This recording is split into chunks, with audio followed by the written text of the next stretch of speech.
Good evening, everybody. My name is Susan Schwartz, and I am the Program Director for Pasadena Education Network, PEN. And we are going to be doing a program this evening on high school options in Pasadena Unified. And I'll say first just a few words about who we are. Um, and I'm going to actually stop sharing for a minute and just let you see whose faces I can see. So Pasadena Education Network was founded by parents in 2006. So we're almost 20 years old. My gosh. Our mission is to promote family involvement in public education in the Pasadena Unified School District so all children benefit. And we're a network of more than 2,000 parents who support and send our children to Pasadena Unified School District schools and also parents who are considering their options. And before I go any further, I'm going to let our just mention that we do have Spanish interpretation. And there is an icon at the bottom of your screen where you can choose a language. And I will let Ada, do you want to make that announcement to the room?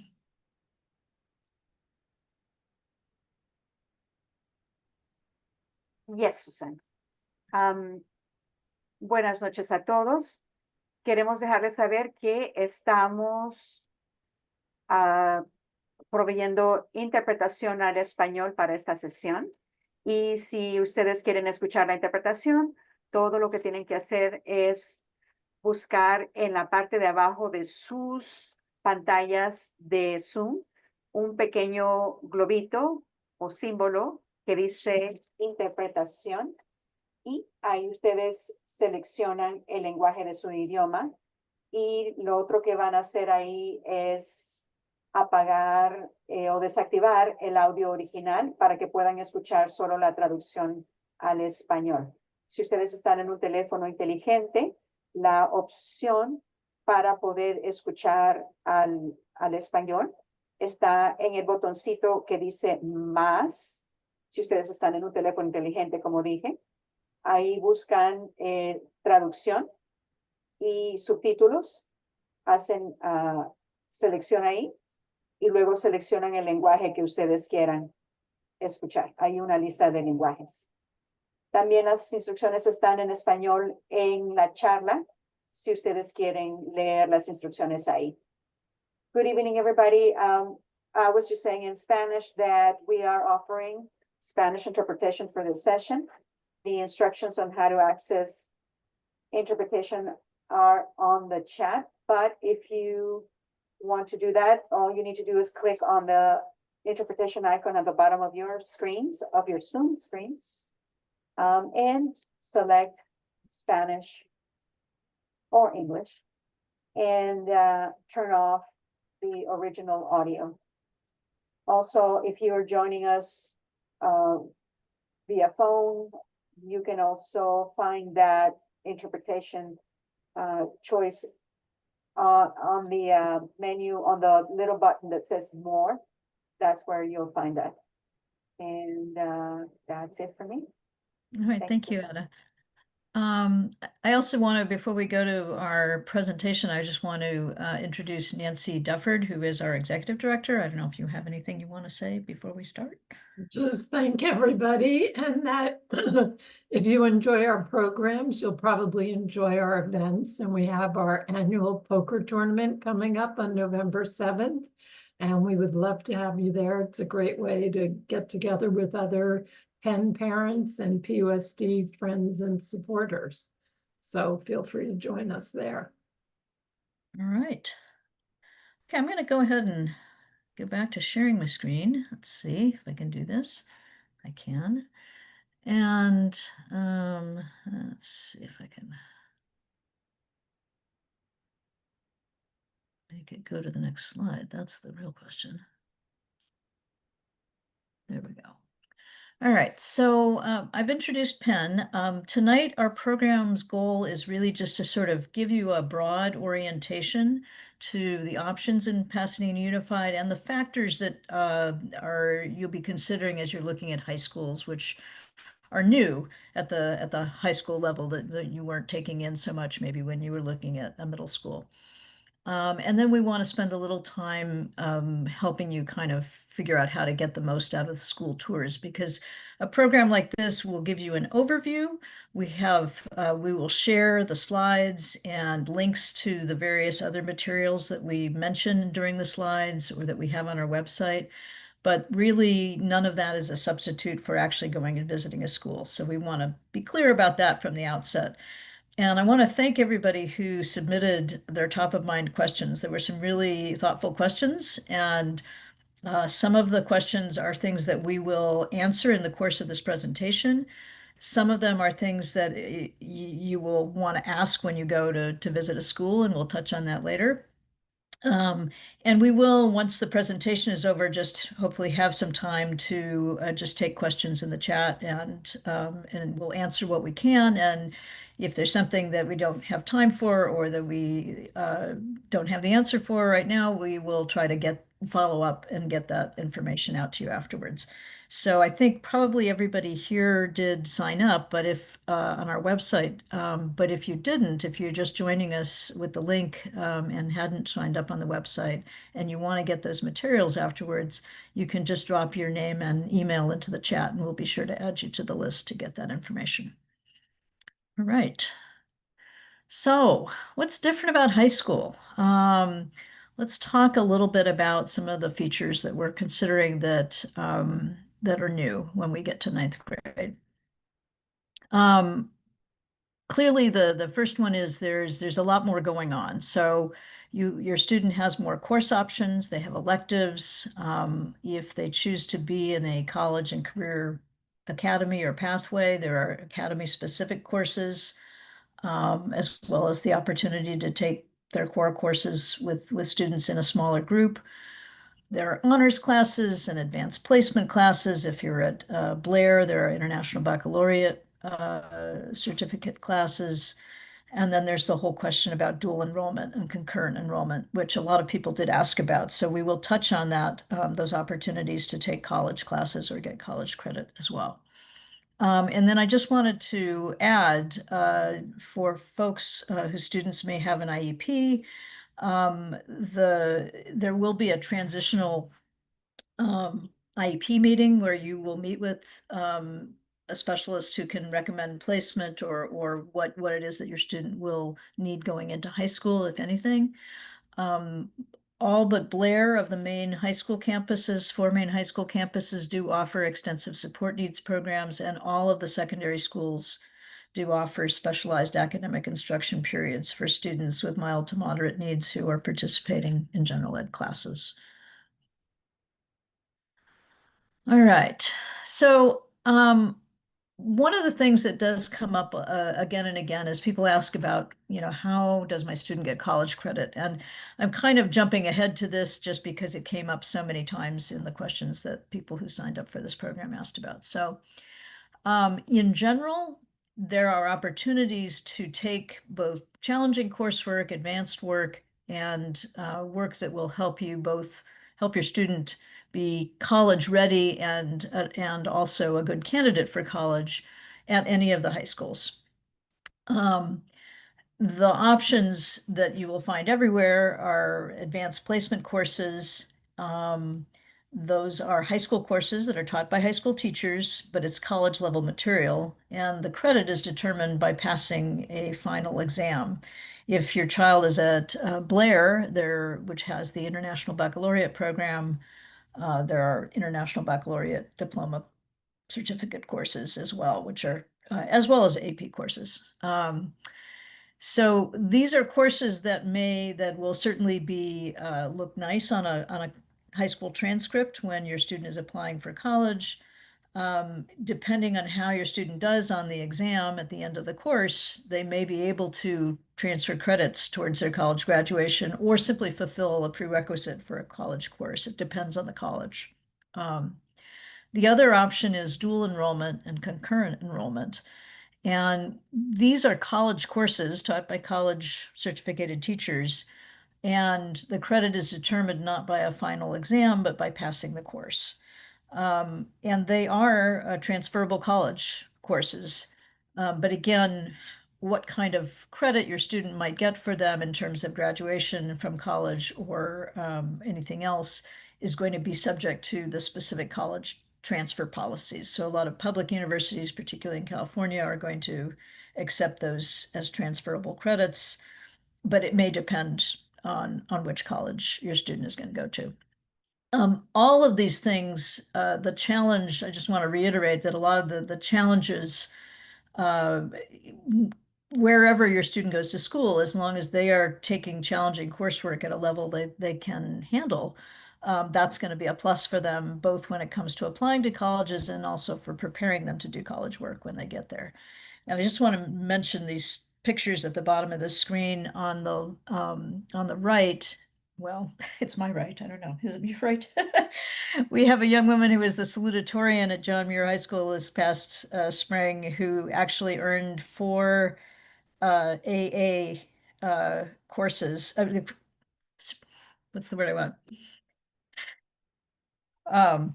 Degrees, AA degrees. Thank you. Oh my God, slow. While pursuing her high school course of study, just simply by taking college courses at the PCC satellite campus at Muir. On the other side of the screen, we have a young man who just this last month is one of 2 PHS students who just was accepted and offered the opportunity to take a college sort of first year math course at Caltech. He's part of the Math Academy program. So these are clearly very exceptional students, but it gives you some idea that there are a lot of opportunities there for students to push themselves and to get those college credits.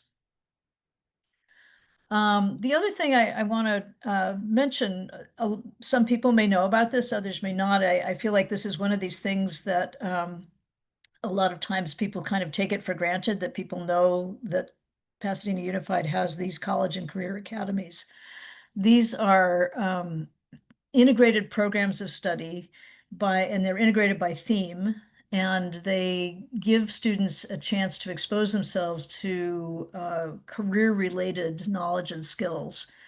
It puts them into a cohort of students who are interested in the same area. It is not a technical degree like I'm just studying to be, I don't know, an ultrasound technician. It's not a career focused, or it doesn't narrow the students' choices, but rather exposes them to options and how they're going to apply what they're learning in the real world. They offer a number of substantive internship opportunities in the area. There are uh, 8 or 9, losing track of the number, of these pathway or academy programs at the various high schools, different ones at different schools. I'll talk about which ones in a moment. At Muir, every student chooses or is assigned to one of the pathways or academies. At the other high schools, about 20 to 40% of students choose this option. And this does not mean that they can't be taking courses with the rest of their other students on campus who aren't in those pathways, but it can be a way to sort of have a smaller community within the school of people who are pursuing that program. Students can choose or change a pathway, but generally not after 10th grade. In years past, if you were applying to a school that was not your neighborhood school, you would actually apply for a specific academy or for the general education course. That's not happening anymore. You just go for the school and you choose your pathway after you get there, if you choose one. And again, there's a link here, but we will share these slides and all the links afterwards. So don't worry about trying to capture everything and write everything down and take screenshots. We will share it with you. This is just a list of the college and career pathways and academies by high school. And the only things that are new this year are there's a sports management track as part of John Muir's business and entrepreneurship pathway, and what was previously called the App Academy at PHS is now called Dev Tech, developing technology or development of technology. And I think it reflects the fact that they're doing a lot more than just developing apps. So, and I actually just learned this. The Center for Independent Studies also has academy programs in medical arts and building and design. Um, Beyond the courses, obviously, high school is going to be about a more comprehensive experience, playing sports, getting involved in clubs and activities, leadership opportunities, not just through student government, but also by being involved in clubs and sports and other activities, community service. So these things, we do have a resource that is going to list the sports offered at different schools, but some of this stuff does vary a little bit from year to year. So, it's something to sort of just look at year by year. And often with things like clubs and activities, that can be something that is just generated by student interest. So if your student wants to do something that isn't already offered, there may be the opportunity to make it happen.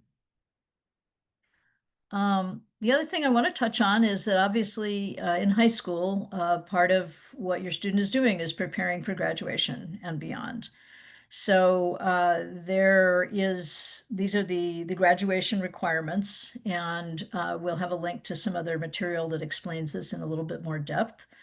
But it does include 220 course credits, or with a passing grade of D or better. However, for those courses to be to make your student eligible to apply to a four-year college or university, they need to meet what's known as the A through G requirements, and those subjects must be passed with a grade of C or better. And we will talk a little bit more. We have a program we'll do in the spring where we talk a little bit more about sort of what does that roadmap look like through high school to get to college. So I'm not going to dwell on this stuff right here and now, but I just sort of wanted to make sure that it's something everyone's aware of. In terms of preparing for graduation and beyond, there are resources for your student. In addition to high school counselors who mostly focus on helping students schedule the courses they need to graduate and be college eligible, um, there is an organization called College Access Plan, which is amazing. We've worked with them over the years, and they, CAP for short, they have drop-in centers on all the high school campuses and a number of other programs that they offer to students and their families. It is all free. It is accessible to every Pasadena Unified student. They have a particular focus on trying to make sure that kids who are the first in their family to go to college have the support that they need, but their services are available to every PUSD student. And here's a few graduates from the class of 2025. I just wanted to sort of, here we have our young lady who earned her 4 AA degrees in the course of graduating from high school. We have, I mean, kids at every one of the high schools are able to do amazing things and are doing amazing things. So again, these are the most sort of some very exceptional people. But I want to make very clear that it's not like there's a school for the kids who are going to go to college or go to some fancy university and then, some other school for everybody else. It really is a truly integrated system in the sense that at every school you have opportunities that are quite amazing and support as well for kids who need support. And some of these kids in here may have needed support as well. So I don't mean to sound like those two things are mutually exclusive because they are not. Okay, I'm going to go just sort of I'm going to take a moment and stop sharing and just see if we have any questions just for a few minutes right now over what I've covered so far. We're going to go on to give you a little overview of what each of the high schools offers, and then talk a little bit about what kinds of things to be doing to prepare for and get the most out of tours. But is there any burning question right now about something that I've said or shown so far? And you can pop it in the chat. That's probably the easiest way.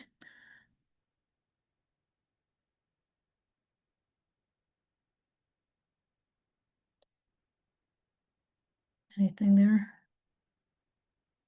I have Nancy monitoring my chat.